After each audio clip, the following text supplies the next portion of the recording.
Good evening, I'm Matterall. Tonight on Talking in Stations, heavy fighting continues in Delve as Pappy takes on ihubs, both in Delve and period basis.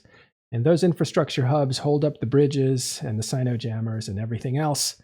So those have been attacked, and along with territorial claim units, and more fighting continued today in F20Y. TAC X. There's about 1,300 in local there. In other news, CCP announces two major updates: the VAT Out of Hell, that's the supercarrier respawn point, and the dynamic bounty system, which is basically diminished returns on ratting. They also hint at ESS, but that dev blog is to come next week. We'll talk about that as well. All that today on Talking in Stations, the EVE Online report. How's it going, Maddox? Hey, it's going great. And today we have guest Dreydan. How's it going? And Dirk MacGirk. Hey, how are you? Open comms, guys. All right, it's Casual Friday. We're going to have some fun and try to get you some information. Super casual if we're here. Yeah. So, and at the end of the show, we'll move you over to the Open Comms show where you can continue the fun. Okay, let's get started with the war update. The big news today has been a continuation of where we left off actually 24 hours ago. Attacks had started in Delve and period basis.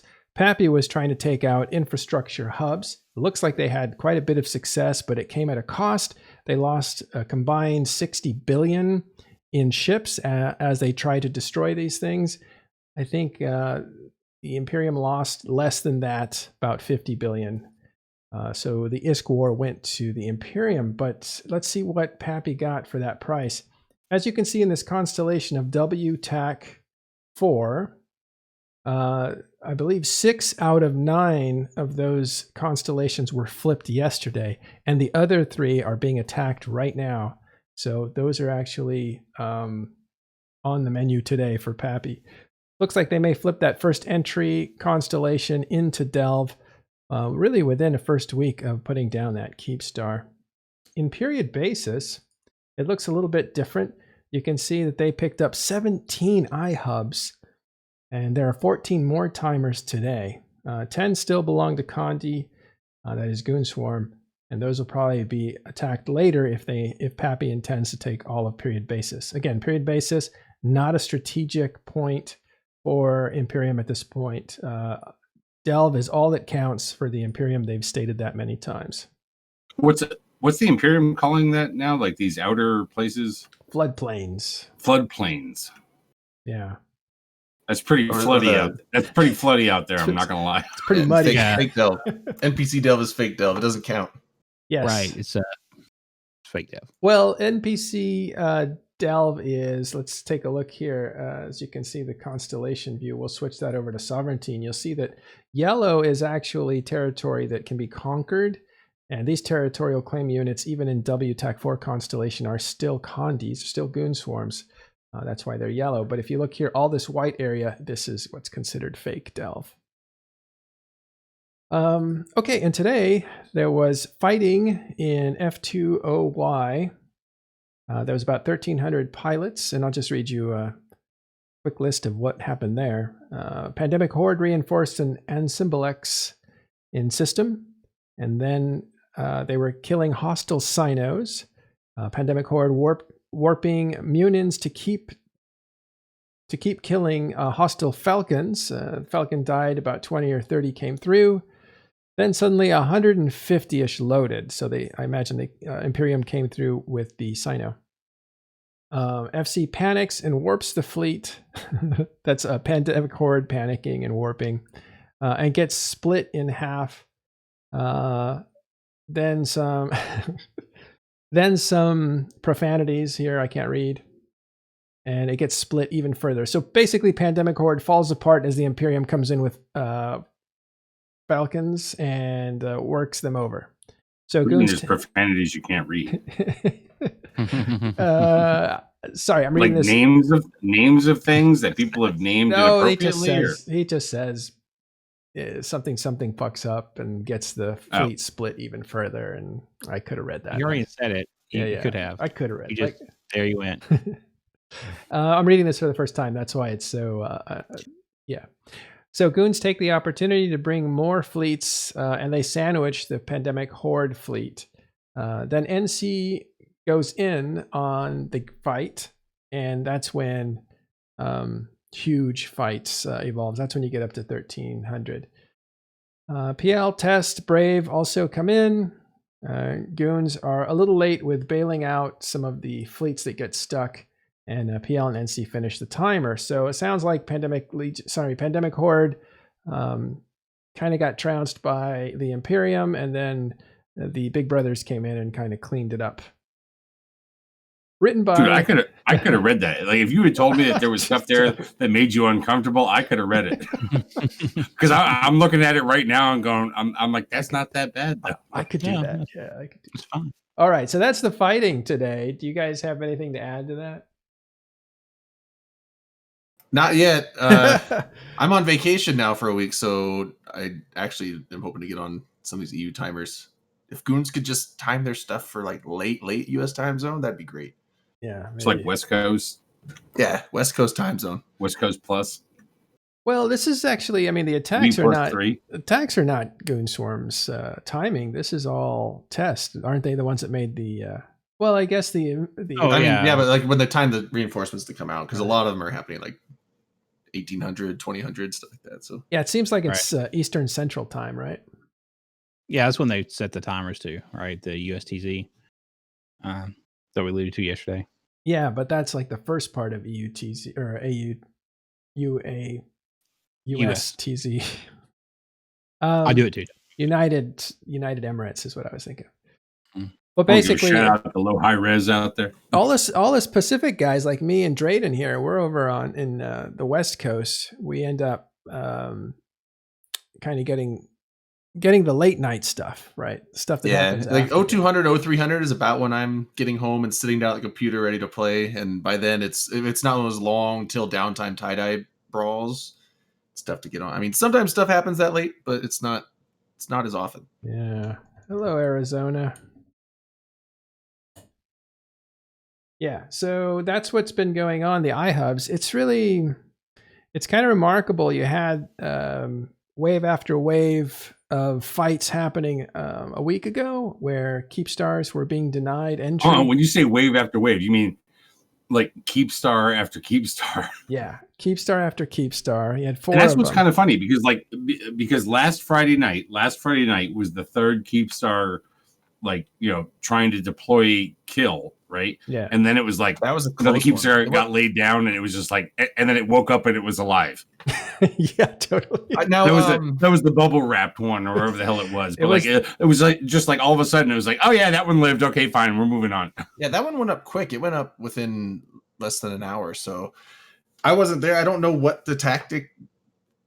Do you guys know how the actual tactic works on how whatever the bubble wrap thing they were going with? Yeah, That's a new one to me.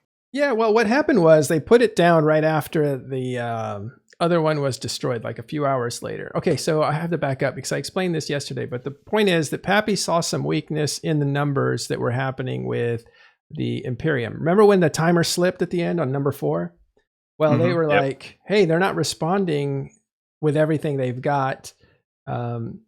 Oh shit, it's not paused anymore. Yeah, like they're actually faltering. Like they kind of really had it all sewn up until the end, and then they faltered. But when they faltered, there was something about that reaction that alerted them.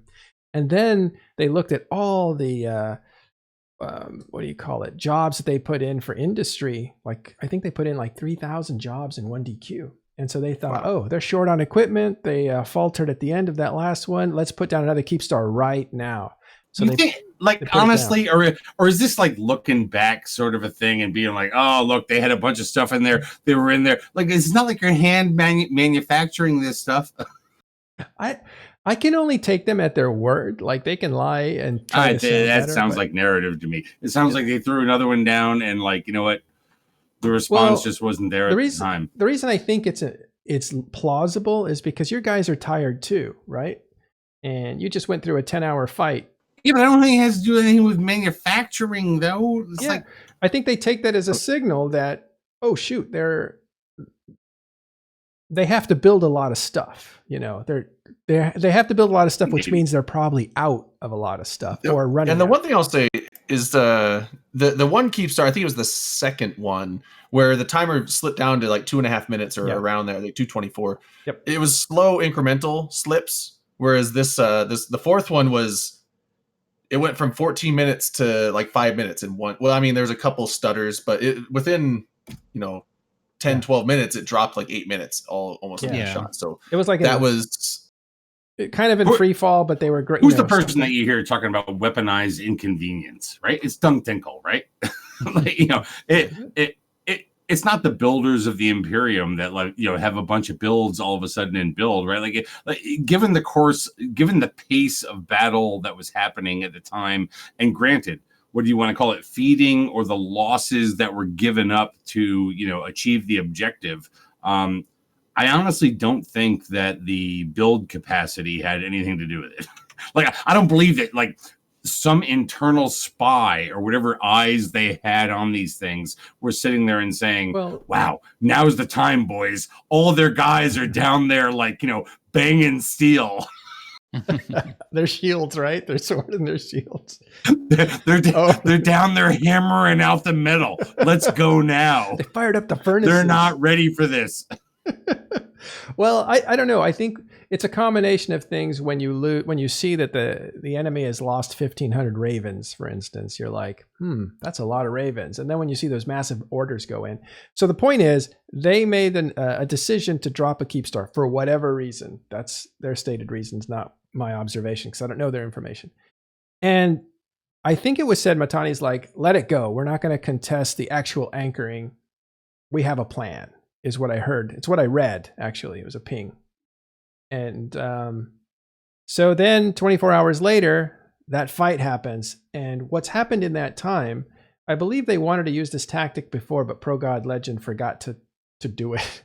But they mapped out in 3D all the bubbles they would need to do. So think about what that takes. Then they went and they bookmarked all those spots. And then right before the fight, like little bees, they handed out the bookmarks, and they had hundreds of interceptors just going and dropping bubbles. And you could see it build as we were watching. The fleets are getting assembled and they're getting into their staging. But as that's happening, you're seeing all these bubbles go up around the Keepstar. And by the time it was ready to fight by the time they were ready to fight the timer, the core slipped in much better than it did the first time. Remember how bad that was the first time? It was like almost 45 minutes till it went in. Yeah, right. And this time they had learned something. I don't know what they learned, but they were able to get that in a lot quicker. And so then the timer started and the whole thing was bubble wrapped, which means you can't use bombers on it because the bombers can't reach it. Bombers only have like a 30K range before the bombs go off, unless they use torpedoes. But then if they use torpedoes, they have to, I believe they have to uncloak and get blasted. So they'll get wiped right off the field. So you're going to go through a lot of bombers, or you're going to go through a lot of battleships, or you're going to have to sacrifice a ton of dreads. And I believe the decision was they didn't want to do any of that again. And at a time where they might actually lose the Keepstar anyway. So they probably decided, let's just save the ships and not contest this and let it go up. I don't know. It was kind of a checkmate, like if you think about it, it was just like, well, not a checkmate. Well, not a checkmate. Yeah, right. It was a check on the king, and then you have to make a decision. You're right. I'm just saying you have to. But yeah, look, I'm not a big chess player, but I understand check and checkmate. Well, I guess checkmate for that objective, tip right? the king over. Let's say. Checkmate is for the objective, though, because they wanted that Keepstar. Now look what they can do. Look what they can do with that. They immediately. And that was the funny thing. Beachhead, right? Beachhead. Yeah. Yeah, Beachhead. Yeah. On INN they were saying, it's not that big of a deal. It's not our Sov delve, and on our side we're obviously thinking it doesn't matter. We just needed something to dock Titans in to have as a FOB that we can reach all of delve with. We got that. So that's what we've been trying to push in the whole time. So we don't care if it's NPC delve or Sov delve. It just has to be in delve. Yeah. Well, because 8QT we can only reach like a third of the region, just the outskirts. So. Look what it did already, though. It created 100% safety for people who wanted to defect, and you saw people, crossing the drawbridge as soon as it came down. So you give people an exit point that they wouldn't have before. And so that's one effect. Two effect is now you're essentially on a hill with the cannons because you have your shout out Lothar. fleets. Thank you so much. And it was a gift sub. It was a gift sub. I gotta shout that out. That is awesome. Absolutely. Thank you. And I don't know. It's we're looking for opportunities to celebrate both sides, including what the Imperium does. Like, what victories has the Imperium's won? And so the first 4 keep stars. In 109 days. Are we at 109 days now? I think we are at 109 days. I believe that last Friday was 102. So like, I'm just assuming that now is 109. They're 109 days and still alive. Against everyone. Yeah. That right there is a significant victory, I think. Yeah. We'd conquered the entirety of Fountain in less time than that. So. Well, I mean, do you still have all? I think Initiative came and took back most of Fountain, but we took it, so it's good enough. I think you burnt it to the ground, and then we took it, cleared most of the stuff out, but I think Horde took all the saw, but we didn't really sit there and defend it because Delve was the main objective, so Initiative went and took it back. We weren't going to fight them for it. Yeah, you have some time now too to return if you want to take it back. It'll be interesting to see what happens because I don't think they can get it back up to the way it was in 30 days. No. So you have a grace period there. And that would be pretty demoralizing, right? Like it would mean nothing if they can't rebuild it. But right now, I don't think they're trying to rebuild it. I don't think Initiative is trying to get back what they had. I think they're just making sure nobody else takes it while they wait to rebuild, I think. Yeah, I mean, they didn't want to leave it empty because someone would take it. Yeah, sure. But I don't know for sure, but I'm assuming that Initiative are they in 1DQ with Imperium? No. Or they might be staged somewhere else. They're actually an NPC Fountain. I personally heard this is this is part of being a member of theoretical member of Initiative that because they weren't paying full SRP, that Initiative had to move someplace else. Like I heard that's just part of what the 1DQ rules are and things like that. So it's sad. Initiative is about ready to give up, and what? It's terrible. It's terrible. It's terrible. No, it's like, are you lying? I was like, that's news. I saw a bunch of shit out there about how like fucking SRP is somehow kicked or so, like I actually did see one really good meme where it was like you had to have a punch card where it's like you lose 3 ravens, you get like your 4th raven free or some shit like that. Like the raven that stamp? Was pretty fucking funny, but like it's like a sub sandwich place. You have to have the raven stamp. Exactly. It's like the Subway of fucking alliances. Yeah. No, but there is truth in there. It's just not combined the way you had it. One is that the Initiative has reduced their SRP. And that doesn't mean anything on its own, but it is a data point, right? So they reduced it 50% to 25%, depends on something or other. But there are, again, as we've been informed, there are corporations that do their own SRP. Like you can scrape together a replacement for the ship that you have, that sort of thing. Also, I would be careful about buying into any of that stuff that has to do with what SRP is like, because obviously the internal people know what the hell they're getting when they lose a ship and things like that. It's also, I've heard it's one thing to get money back, right? Because you're going to get insurance money if you insured your ship before it blew up. You're going to get insurance money, and you're going to get alliance money. But money is not the same thing as a replacement. Right. Well, in the SRP, usually most groups will take into account the insurance payout. They assume that you are platinum insuring your ship, and so they deduct that from what the ship's worth. Right. So they're giving you like the fitting money to put the fit on. But the fitting and part of the whole. I think it's like voting in the U.S. If your signature is not right, if you don't have it in the internal sealed ballot, it's like if you don't do it exactly right, there might be a discount on it, or like your ship just might get thrown out.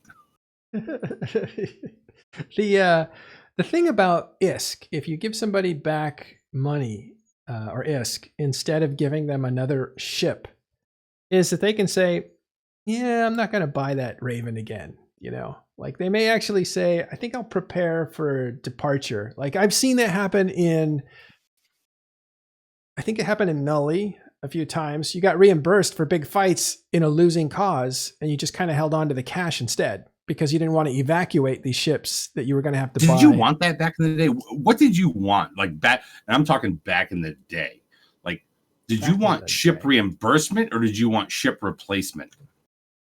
I liked the reimbursement because usually I would just go rebuy another ship immediately. The one thing was it's how fast that all depended on how like your market was and like what your ability to be able to replace that by buying was, right? Like I remember when I was young in the game and stuff like that. It's like no, just give me my ship back. I just want to get back out there. Yeah, I mean, I kind of prefer the ship just replace the ship. Like you were saying, it's some markets are really bad, and even though you get reimbursed for the ship, you're still way off on the margins just because of the market local area, or you have to import it from Jeddah. So yeah, it's your problem, right? Like if you give me a ship, I'll go back out and fight. If you give me ISK, I'm going to make a decision. I'm either going to go shopping. I don't even mean about making a decision, but it's like if you give me ISK, that means I have to go put some other effort into replacing either all of it off of contract at one time, right? Or like in some organizations out there, it's like, well, the shit's on the market. It's like, just go buy it. It's like, what? Now I got to go look at the fit. I got to figure it all out. I got to figure out what I got to buy. Nowadays, I don't think I've seen that in so long. Nowadays, it's all alliance contracts. A lot. And sometimes you have to buy some of the ammo. I'm talking about like, really? Back in the day. And that's why I said back in the day. Yeah. Yeah, it's definitely better. It's more streamlined now. I used to like SRP money because let's say I was fighting a DPS ship and then I would get money back and then I would say like, well, I think I want to do logistics this time. So I would just buy a cheaper logistics ship and then I would play with that. And in a losing cause, because I've been in a few places that have fail cascaded and started to lose territory, I would want ISK back instead of ships because it's less of a thing I have to move later. Now that was before asset safety. But also, it gave me a lot of options well, first of all, I didn't have to worry about the ships and moving them and all that other garbage, which wasn't that big a deal. But anyway, SRP was just a better way to go for me. I'm reading out there. SRP gives you way more options than ship replacement. It's like, motherfucker, I don't want you to have options. You know what I want you to do? I want you to pick up another rifle and get back to the front of the line. I want to give you no options. You're right. No, it's like, look, you lost a freaking double DD'd armor raven. Get back in a double DD'd armor raven and get the hell back out there. Are your skills better? You can get in the Megathron now? No? Yeah. Then get back into the ship that we freaking handed you. Get in a Vexer and go. I don't care what it is. Get out there. Get in your ratting Vexer. Nowadays, apparently, they want options. Like, oh, I just lost a Raven. I don't know. Maybe a heretic. Yeah, I'm feeling like a guardian today. Right. I've only got another hour. Maybe a heretic. Yeah, totally. There you go. Yeah. Well, anyway, so Initiative did say 50% on their ship replacement, and that is again some kind of a data point. I don't know what it means. It may mean not very much. But it is a signal that money's not coming in as fast as it's leaving. And I think Goonsworm sent out the same message. Money's not coming in as fast as it's leaving. We need to reassess this. Again, the reassessment could be a very tiny thing. And it could just be responsible governing, right? Like, hey, our revenue's down. We got to bring our budgets down. So that doesn't say anything about your reserves or your willingness to use reserves. You might or might not have a willingness to use reserves, but you definitely want to keep in balance with your budgets. And 5 trillion in a couple weeks is unbelievable amount of ISK, right? For anybody. Is it? I think for anybody except maybe the Imperium, except maybe Fraternity, except maybe Horde. I don't know how much money these guys have. I think maybe for a bunch of these people out there, a bunch of these big kind of like organizations. Yeah, it's still a lot. It's hard to know. We hear both things. We hear they have unlimited money. I'm not talking about Imperium, but these big nullsec groups. And I've also heard places go broke or they don't have the right equipment at the right time. That's all going to change too because ratings changes. Let's move on to the next part of the information today. And that is game updates today. There's a couple things came out. One is VAT Out of Hell, which let's see if I actually have that. Bring that up on the screen. Have you guys been hearing about this? I read about it. Yeah. Yeah, it's pretty cool. I was on the test server looking at some of these changes to the supers. They did actually kind of pre-announce some of this stuff to change the supers. I remember talking about this like a week or so ago about being some stuff with clone type stuff, and like a bunch of people were joking about the old days of like jumping to Rorquals and jumping to moms and shit like that with clone vat bays and things like that. Obviously, it's different. I still say motherships too. Moms. That's what supercarriers used to be called. I used to call them moms. Yeah. So Wyvern and Aeon, their fighter damage goes up 7.5%, and they also get a 10% increase in heavy fighter HP. Light fighter speed reduction of 10, light fighter signature increase by 10%, and supercarrier SMB capacity increases from 5 to 2.5. How can it be an increase from 5 to 2.5? Isn't 5? I'm assuming that's a typo. That's gonna be a typo. They cut it by half. All right. I'm assuming so. It's because of the whatever the cloning thing they're adding to it. Obviously, so it's less of a giant fleet you can pop out of this thing. The one thing that seemed, man, I now, am I mistaken, or didn't they remove light fighters from super carriers? I don't own a super, so I don't know. I think they did, and they're saying there's light fighter speed reduction here. So yeah, the speed and the signature. So that's kind of a nerf to light fighters. Well, they're slower and easier to hit. So I thought there was a change previously that removed light fighters and just gave them 2 more heavies. It says support fighters, not. Convict says it says increased. I think you just no. Oh, increased to 5. Okay, that's different. That's different. I read it wrong. It's my fault. Blame this guy over here. Increased support fighters fine. Okay. Our support fighters gone. Okay. The other one, you guys, light's still there, heavy's still fucking there. Yeah, However, Convict is talking about something else out there. Don't read ahead. No, I screwed it up because I said supercarrier SMB capacity increased to 5 from 2.5. I kind of feel like that sentence should be written a different way. So ship maintenance bay capacity has doubled. Yeah.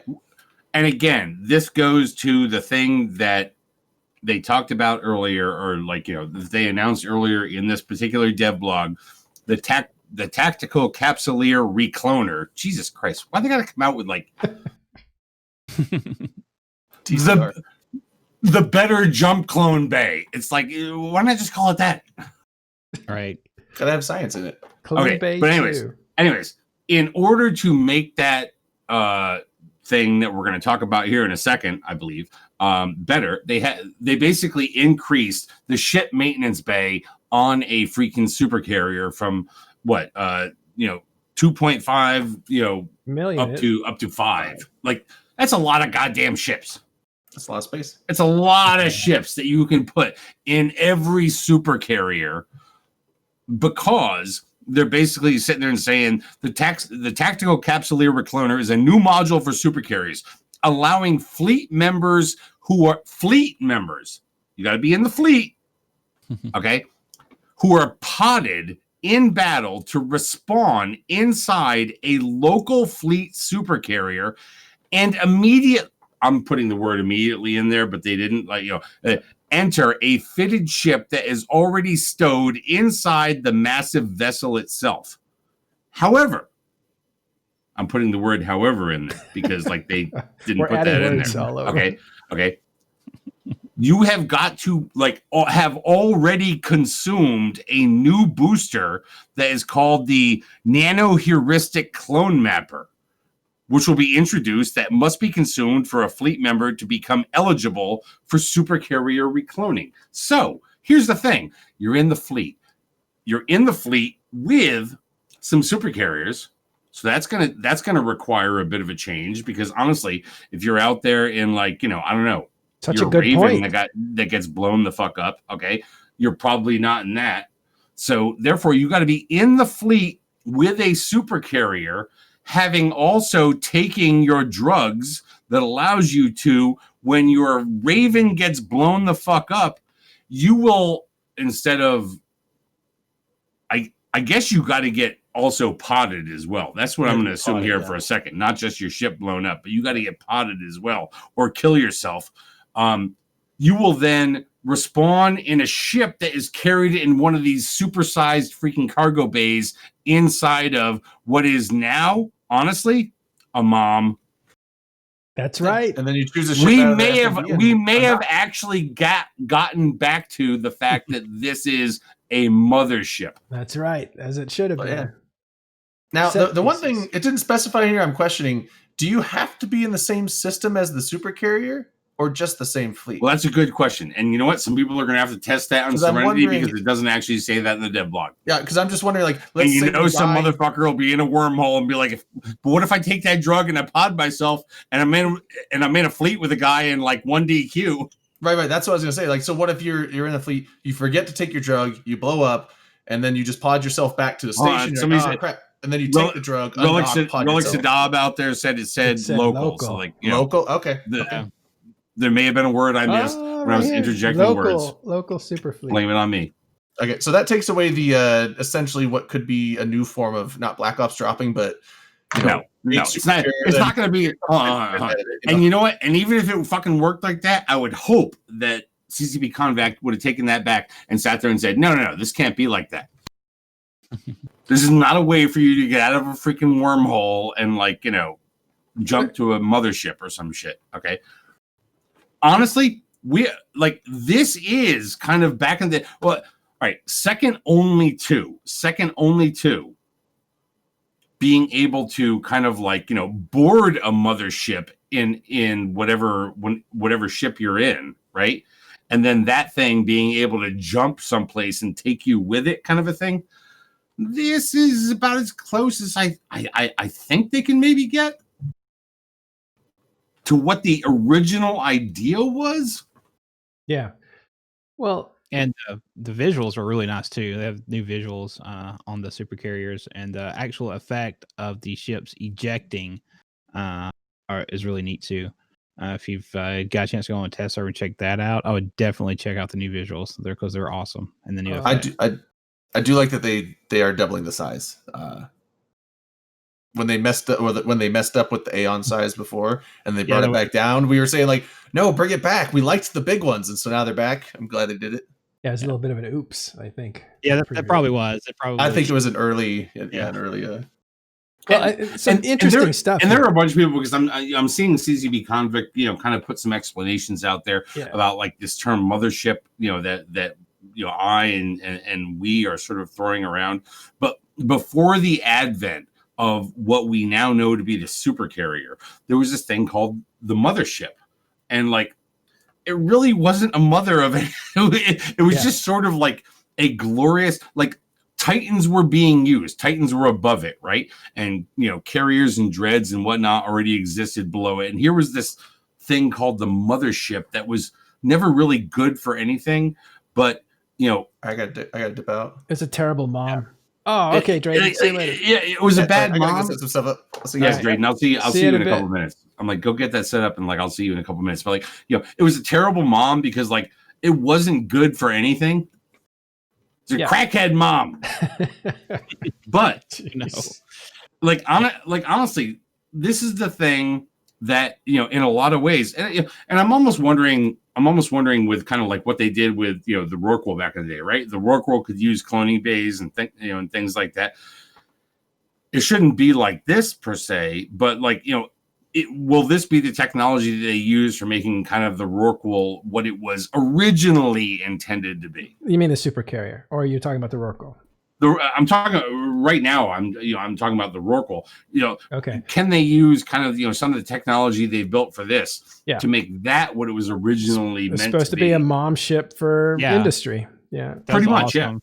Yeah, that's been brought up a lot today in the conversation I've been having. Is will this transfer over to the Rorqual?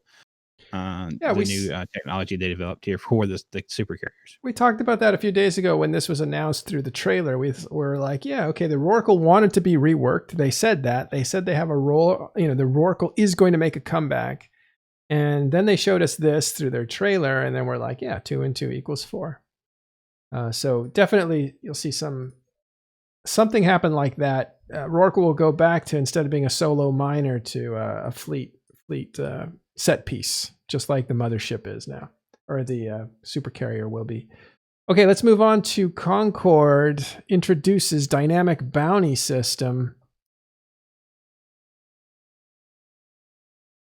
Comments?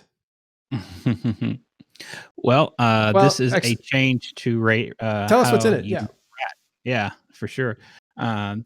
So the more you rat in a system now, the bounties will go down dynamically with that activity.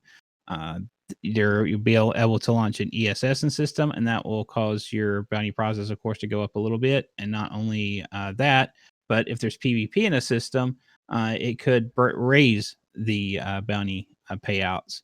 And the more you rat, like the less bounties you get paid out. So you have to encourages you to move system and encourages you to spread out over multiple systems to rat to keep your payouts as high as possible. It's going to be really interesting. I think it's an overall good change. It's going to be healthy for the economy. Players will have to adapt. It kind of interested to see how it's going to work with the ADM system, because with the ADMs currently the way they are, it encourages you. The more ratting you do, the better anomaly spawns you get. So it's going to be interesting to see how that works with the new dynamic bounty system.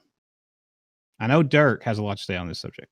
I don't know how much I have to say on it other than, look, I've been talking about dynamic systems for multiple years now. Caleb, Ariana, and I, have been talking about this for multiple years, about how we believe that this is exactly the way kind of the systems out there should be. There never should have been a way, whether it's the Imperium, whether it's 1,000-man ratting corporation in a single system or anything like that, should be able to kind of, milk the freaking life force out of a single solar system the way that they have been in EVE Online. And I think that what we see based on kind of the changes that they're beginning to make right now is that they're also recognizing the fact that the overabundance that they created over the years was completely unsustainable for the economy and the ecology of EVE Online. And this right here is the first indication of what I believe is the kind of third or fourth phase, whatever the last phase is of, of all of this stuff that they're doing with resources and the faucets of EVE Online, that they are actually going to this thing that we talked about years ago with regard to make it dynamic, make it so that, look, if you overfarm a system from ratting, guess what? Those pirates are like, fuck this noise. We're not coming back here. We're going to move over here, or whatever the hell it is. But they're just not going to sit there and keep taking a donkey punch to the face. Why would they have their best people and their most prized possessions closer to civilization? It made no sense. Not even closer to civilization, but just keep feeding you. Just keep feeding you every day. It's like you come to the trough and they feed you. Why would they ever freaking do that? None of that makes sense. Why would the asteroids respawn at the same rate if you overfarm the thing? If you decimate the goddamn fields, guess what? It doesn't grow back the same way. Well, because they were trying to make a game that people happily play over and over again. And I think a lot of the game design seemed to be in the form of how do we make null people happy? And occupancy solve was a big deal. So this is part of farming. They don't see this as... We have plenty of space out there. Yeah. We have plenty of space. And we have gone, and just so people know, we have gone through multiple phases in this game, right? We have gone through multiple phases in this game to where we sat there and said, larger footprint, smaller footprint, all of this kind of stuff. But if you're going to do a smaller footprint kind of scenario due to things like, the defending of citadels and ADMs and things like that, fine, that's one thing. But you don't have to go overboard and allow for complete just milking of the system. You just sit there and squeeze that tea all day long and it just comes out? Well, No, the teat gets fucking tired. If you're farming, the cow is the system, the milk is the rats in it, right? So that's what they were building. Yeah. So the system and your cultivation of the system was producing the reward, which was not supposed to be the combat. It was supposed to be the treasure that you got from destroying things, because they know you could just destroy things over and over and over again. There's no real difficulty in ratting in nullsec at all. It was a way of this has been part of like, you know, during this whole scarcity kind of phase that they've been going through and whatnot, which I believe has gone on too long and things like that, right? Because I don't believe that the whole depletion of stockpiles is going to happen the way they think it's going to happen. I believe that creates a, you know, negative feedback loop of people just sitting on stockpiles when they know that the end result is going to be a new normal. But like we've always known since they began to announce it at first that there was going to eventually be a dynamic phase. Well, we're beginning to see it now, I think. Okay, from this dynamic bounty system in terms of the bounties. What will be interesting is when they come out with the resource side of the same thing, the dynamic resource system. That will be the much more interesting thing for me as far as where they're taking EVE Online. Because once again, look, we can all sit there and say, I would love to have 1,000 of us sitting on the same field and farming the same field of resources, whatever those resources are. Okay. Whether it be corn or gold or anything else. Okay. Right. But the fact of the matter is like, you're going to decimate what the hell it is. You're going to destroy the ecosystem that you're working with, as opposed to maybe you need to be doing things like locust fleets. Maybe you need to be, you know, moving around and going from place to place. Or maybe you need to be managing it appropriately where you only have so many in a particular system, harvesting it normally over time and things like that. Well, it just depends. We'll see how it works out. Yeah, well, it depends on the game that you're designing, and that has obviously switched, it looks like. We used to have a game that was difficult, required a lot of time and a lot of space to travel. There were a lot of roadblocks to your participation. Then it took a shift to say, let's get people actually in space doing things close to each other all the time and whatever. And I think at that point, you start creating what nullsec wanted at the time, which was occupancy solve. Let us have farms and fields was something they were talking about.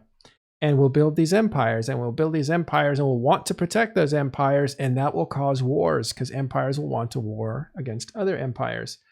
Not exactly how it turned out, but the idea was that you could create abundance within your walls, within your protection.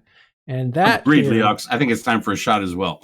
And that is what has changed about 2 years ago, maybe 3, where Hilmar basically came back and they put somebody in charge of saying, get this thing back into shape. What have you guys done with this? Ladies and gentlemen. You get warmed up, huh? So I mean, the idea now is to put more world in it. Here's the thing. Yeah, go ahead. Because you know, okay, you know that a lot of people out there have been talking about, when I say a lot of people, I'm using it in the Trump sense, like a lot of people to say, okay, like a lot of people have been talking about the fact that like there's something wrong with this, right? There's something wrong with the whole idea that resources just back in the day, basically immediately just respawned, right? There was also a time before that when they didn't do that, when we didn't have any of this stuff, where it took days for things to respawn. You know what's interesting? Everybody talks about how PvP has to be imposed. Like you can't hide from PvP in this game. That's a staple of EVE Online. Well, the reverse is true too. You can't hide from time. And as they remove things, either through convenience, through quality of life changes, or they start saying, now you can actually use your autopilot to, this doesn't happen, but warp to 0 instead of 10 or whatever. They start making changes that take away the waiting, right? Because people want to get into the action. I think that is an error as well. So I hope they're putting more air, they're aerating this soil, putting more time, more things that you have to do in order to be patient to achieve a thing. I hope they're going back in that direction because you've had a lot of that at the beginning. They took a lot of that out. Now you just get into the action as quickly as possible. And I don't know if that's the right way to go. I think the other thing that we need to take from this, I believe, okay, because I know a bunch of us were bitching about this, with kind of the last shift that they made, which was the tail end of scarcity and the beginning of redistribution and things like that, right? That this was taking too long. If we are now beginning to move into the dynamic introduction, we are closer to the end.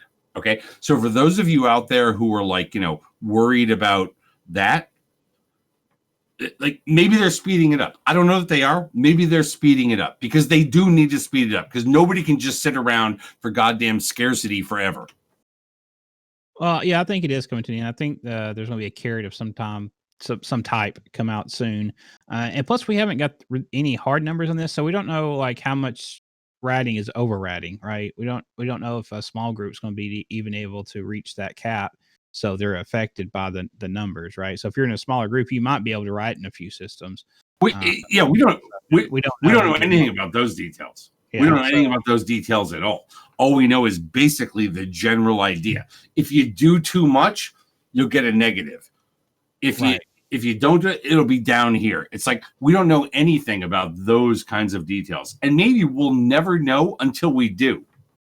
Right. I mean, we'll have to test it probably, right? We'll have to like, oh, okay, we're going down now. So I'm sure some groups will just rat in the system as hard as possible just to see if they can, how low their payouts will go and just get the percentage. Like, okay, so now this paid out $1 million. Now it's paying out 700,000 and get kind of the percentage drop on that. And some might be okay with that. And maybe we'll see people starting to salvage more because right now most people don't even salvage because it's better just to go to the next anomaly and finish it. You make more that way. You lose money riding and looting. And also maybe more people start running 10 out of 10s because that'll bring that content more valuable as well as it's something to do besides riding. So that you get from, the riding. So I think it's going to do some good changes to everything. And I want to respond to somebody out there in chat. Oh shit, yeah. He just like went up a bit. Hold on, go track it down. Because every time I put my like control key down and like I'm gonna move my freaking mouse thing, it's like whatever, it like shrinks it up. But like BKMVLSW, it's like sure hope CC brings that carrot soon, TM, because right now this shortage phase sucks. Yes, you're absolutely correct. The shortage phase sucks. Okay, this whole idea of wanting to make changes and hoping that inventories reduce over time and then they initiate the new normal sucks. It absolutely sucks. 100% it sucks. And I honestly don't believe that when you look at behavioral sort of economics that the inventories are going to reduce in the kinds of ways that they would want them to. Really? But no, because the smart people know a new thing is coming later. Just sit on it. What do you have to lose? What do you have to lose? And I'm not saying that from a Trump standpoint. I'm saying it like, what do you have to just sit on it for a bit? Yeah. Right? I am too. Yeah. I'm sitting on stuff. That being said, it also trickles down. It also trickles down to the people who aren't sitting on fat ass inventories. It trickles down to people who just want to play the game in the way that they want to play the game. And they don't want to be sitting on the sidelines because they are going to sit on the sidelines. They're not going to put their stuff out there at risk if there's not something good enough to go for. Right. Well, I mean, it does. I mean, I can see where this feels like another nerf to nullsec, right? Which has been nerfed pretty heavily before, but it's not really a nerf. But I can see how some people could view it that way. But like I said, hopefully. By the way, I gotta go. I gotta get dressed. I gotta put my pants on and shit like that. I got another thing to do. You don't have to put pants on. It was great. I don't have to put pants on, but I don't want to be like that guy. Accidentally. If I don't have pants on, I might be like that guy. Anyways, I got to go. It was great talking to y'all. And hopefully I'll see y'all in a bit. Thanks, man. If you guys want more of that, stay with us. We're going to go ahead and raid them in just a few minutes on the Open Comms show. You can check that out. Yeah, definitely. That was Dreydan and Dirk MacGirk, along with Brisk and LB, are Open Comms. Yep. So check them out in just a minute. Catch Brisk and chat there still. And I want to thank CCP Config for coming by and Well, we have answer some one. questions in chat. We have one more thing to ahead. cover, and that is Oh yeah, definitely. the Triglavian weapon skill book has now been taken off the spawns, I guess, in known space. So you can really only get that in Pakven, which means that the price went up. So we'll have a look at that just now. Again, these are the specializations. I'm not sure that they're the other ones, but we'll have a look here. As you can see, and this is really new information. This is in the last day or two. As you can see, it was pretty steady until recently, and you can see the price has totally jumped up. So what's the percentage? What was the bottom number there? About 50 million, and right now it's jumped up to. Let's have a look. 600. Oh wow! So yeah, quite a bit. Let's look at more disintegrators. You had that trained. Now, is this for the Tech 1 or Tech 2?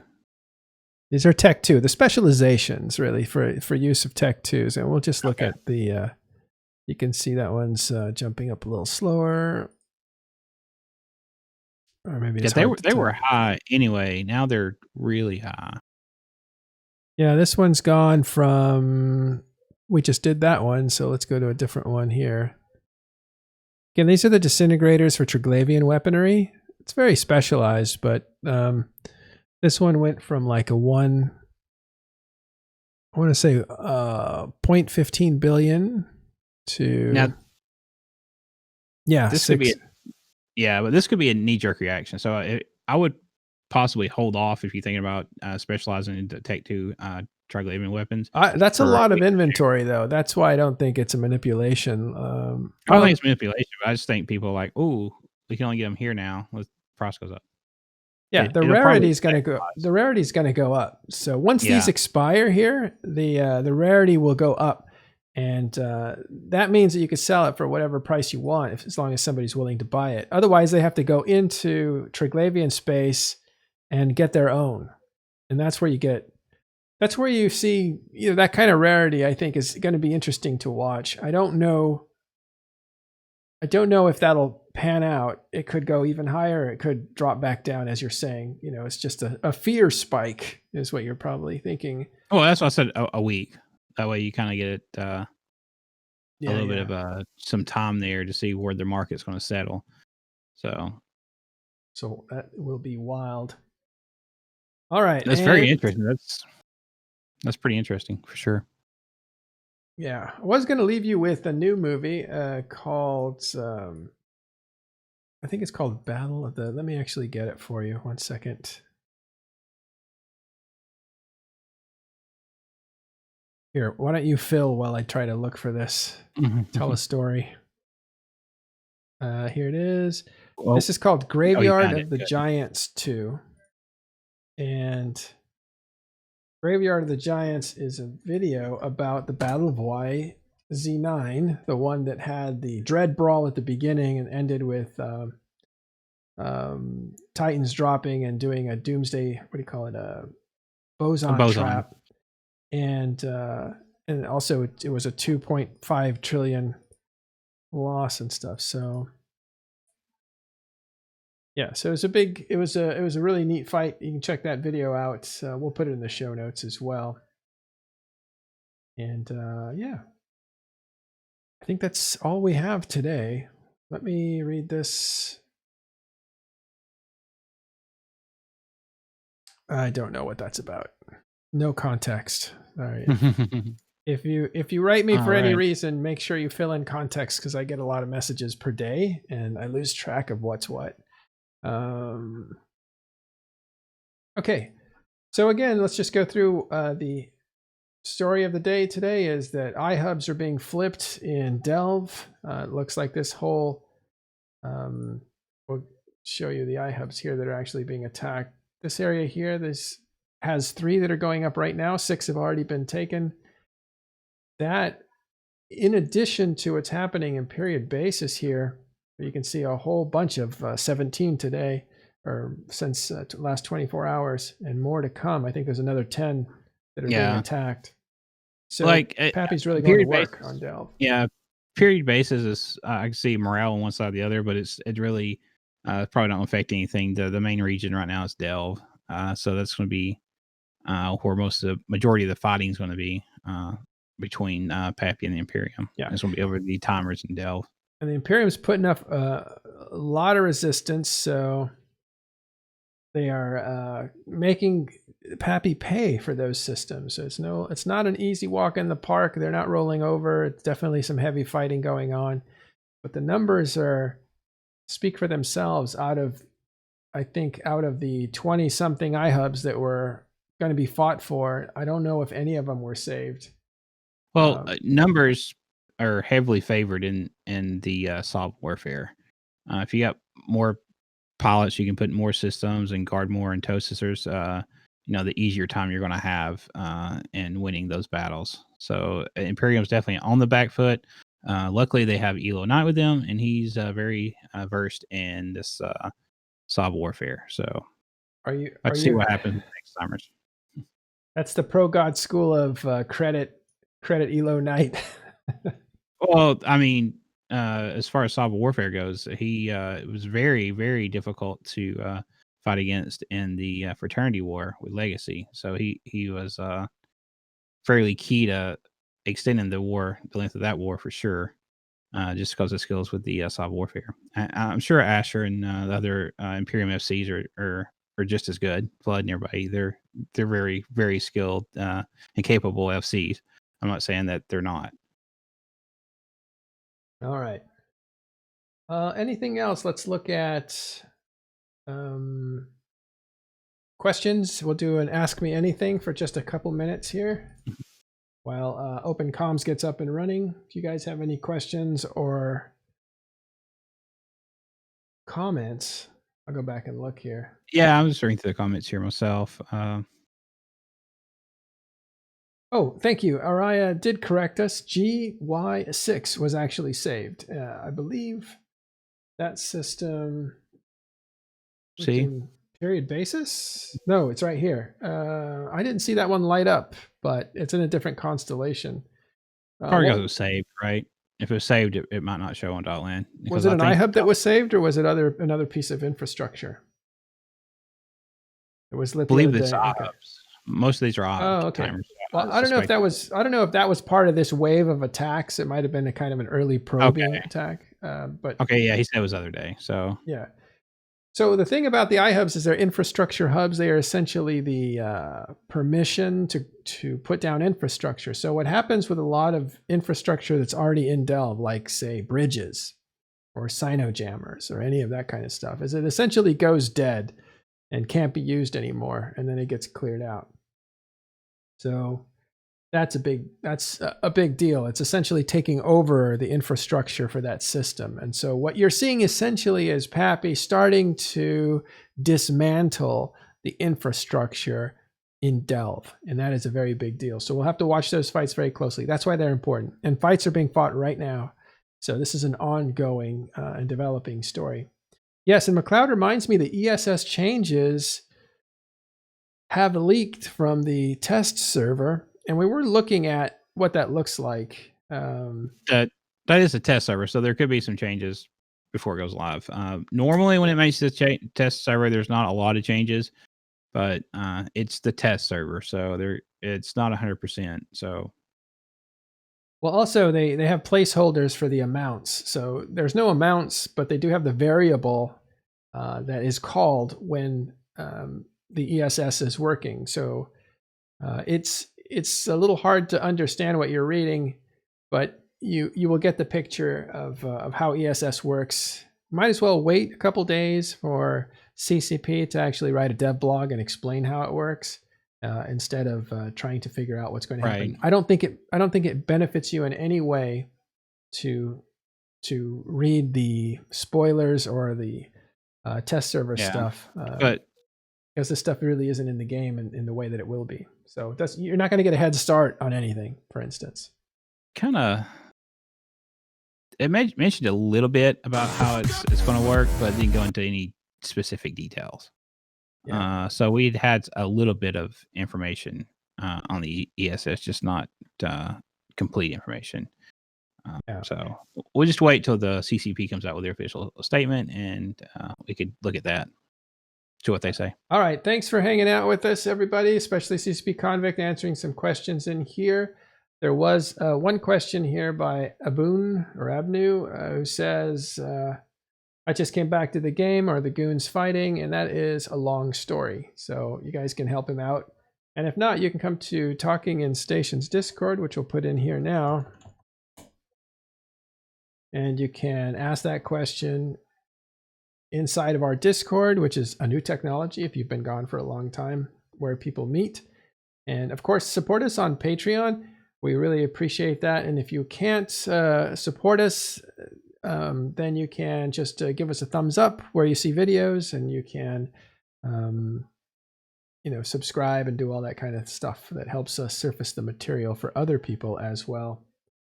And thank you for watching. Abnu says, I have been watching TIS since I came back. Great info. Thank you. And thank you for watching. We'll be back Sunday with the Sunday weekend wrap up, and then we're back again next week. All right.